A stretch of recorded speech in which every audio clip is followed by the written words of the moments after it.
தந்தை மகன் தூய ஆவியாரின் பெயராலே ஆமீன். விண்ணக தந்தையே, நாங்கள் உம்மை போற்றுகின்றோம், உம்மை புகழ்ந்து ஆராதிக்கிறோம் அப்பா. இந்த அருமையான நாளுக்காகவும் இந்த நேரத்திற்காகவும் நேரடியாக பார்க்கின்ற ஒவ்வொரு குடும்பத்தை ஆண்டவரே பாவ கரையிலிருந்து எடுத்து மாற்றி ஆசீர்வாத கரையில் அப்பா நீர் பலப்படுத்தி பண்படுத்தப்பட்ட கிருபைக்காக உமக்கு நன்றி. நல்ல பிதாவே, ஆமேன் ஆமேன் ஆமேன். இந்த தவை காலத்திற்காக எடுத்து கொள்ளப்பட்ட செய்தியானது எபேசியர் என்ற புத்தகம் அதிகாரம் 6 இறை வார்த்தை 17. மீட்பை தலைச்சீராகவும் கடவுளின் வார்த்தையை தூய ஆவி அருளும் போர் வாளாகவும் எடுத்து கொள்ளுங்கள். ஆம் பிரியமான இறை மக்களே, இதை தாகத்தோடு கேட்கிற அநேக மக்கள் வாழ்விலே ஒரு வெளிச்சத்தை கொடுப்பதற்காக கடவுளுடைய வார்த்தையை நாம் போர் வாளாக எடுத்துக்கொள்ள வேண்டும் என்று இந்த சிந்தனை நமக்கு தெளிவாக கற்றுக் கொடுக்கிறது. இந்த இறை வார்த்தை நம்முடைய வாழ்க்கையை பார்க்கின்ற பொழுது கடவுளுடைய வார்த்தை உயிருள்ள வார்த்தை, அது ஆற்றலான வார்த்தை, இருபக்க வெட்டக்கூடிய எந்த வாளிலும் கூர்மையான ஒரு வார்த்தை, அதுதான் இறை வார்த்தை. நம்முடைய வாழ்க்கையை பார்க்கின்ற போது இந்த தவ காலத்திலே, மன மாற்றத்தின் காலத்திலே இறை வார்த்தையை நாம் தியானிக்கின்ற பொழுது நம்முடைய வாழ்க்கையிலே ஒரு சுத்தப்படுத்தக்கூடிய ஒரு அபிஷேகம். இந்த இறை வார்த்தை என்னுடைய வாழ்க்கையை பார்க்கின்ற பொழுது ஒரு சோப்பாக நான் மாற்றிக்கொள்கிறேன். ஒரு சோப்பு போடும்போது உடலில் இருக்கிற அழுக்கெல்லாம் கரைந்து விடும், ஆனால் உள் மன காயங்கள் இருக்கும். ஆனால் இருபக்க வெட்டக்கூடிய ஆயுதம் இந்த இறை வார்த்தை. இந்த இறை வார்த்தையை நான் தியானிக்கின்ற பொழுது அது என்னை வெளிப்புறமாகவும் சுத்தப்படுத்தும், உள்மன காயங்களும் சுத்தப்படுத்தும். ஆண்டவர் சொல்கின்ற ஒரு வார்த்தை 1 கொரிந்தியர் 12வது அதிகாரம் 27வது இறை வார்த்தை சொல்லப்படுகிறது. நான் கிறிஸ்துவின் உடல், எனவே என் மீது அலையான சாத்தானுக்கு அதிகாரம் இல்லை என்று சொல்லப்படுகிறது. நான் கிறிஸ்துவின் உடல் முதல் ஏற்றுக்கொள்ள வேண்டும். இது யாருடைய உடல், இது யாருடைய ஆலயம் என்று நாம் முதலிலே தெரிந்து கொள்ள வேண்டும். இது கிறிஸ்துடைய உடல். இந்த உடம்பு கிறிஸ்துக்காக உள்ள உடல். அவர் என்ன திருச்சிலுவை என்ற இரத்தத்தின் வழியாக என்னையோட பாவங்கள் சாபங்கள் எல்லாம் எடுத்து மீட்டுக்கொண்டார். நான் என்மேல் பாவம் செய்ய மாட்டேன் என்று சொல்லக்கூடிய ஒரு முடிவு.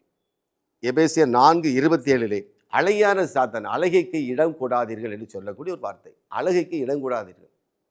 அப்போ நான் கிறிஸ்துவின் உடல், எனவே என் மீது அழகியான சாத்தானுக்கு அதிகாரம் இல்லை என்று சொல்லக்கூடிய ஒரு வார்த்தை.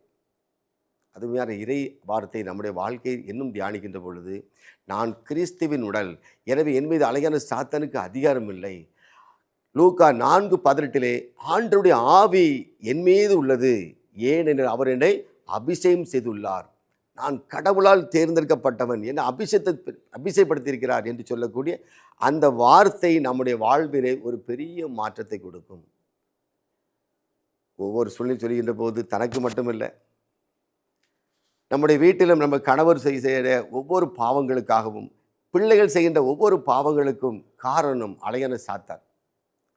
அதே போல் இந்த வார்த்தை நான் கிறிஸ்துவின் உடல், எனவே என் மீது அலையான சாத்தானுக்கு அதிகாரம் இல்லை என்று சொல்லக்கூடிய வார்த்தையை நாம் தியானிக்கின்ற போது கடவுளுடைய அபிஷேகம் நம்ம மேல் இறங்கி வரும். லூக்கா 4:18 ஆண்டவருடைய ஆவி என் மீது உள்ளது, ஏனெனில் அவர் என்னை அபிஷேகம் செய்துள்ளார் என்று சொல்லக்கூடிய 2 வார்த்தைகளை நீங்கள் மீண்டும் உங்களுடைய கணவருடைய தலையில கரங்களை வைத்து நீங்கள் ஜெபிக்கலாம்.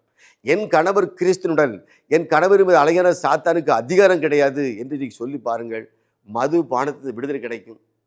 தீமையான பாதையில் செல்லக்கூடிய பாதைகள் அங்கே நிற்கப்படும். தேவையில்லாத கோபங்களோ சந்தேகங்களோ வெளிப்படாது.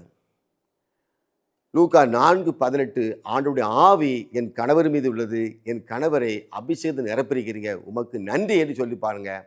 இந்த தவ காலம் நம்முடைய வாழ்விலே ஒரு மீட்பின் காலமாக, ஒரு மீட்பின் சின்னமாக, ஒரு விடுதலையின் ராஜாவாக நம்ம குடும்பத்தை பலப்படுத்துவார்.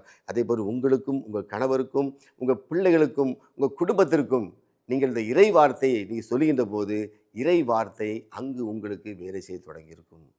இயேசுவுக்கே புகழ், இயேசுவுக்கே நன்றி. ஒரு நிமிடம் கண்களை மூடுவோம்.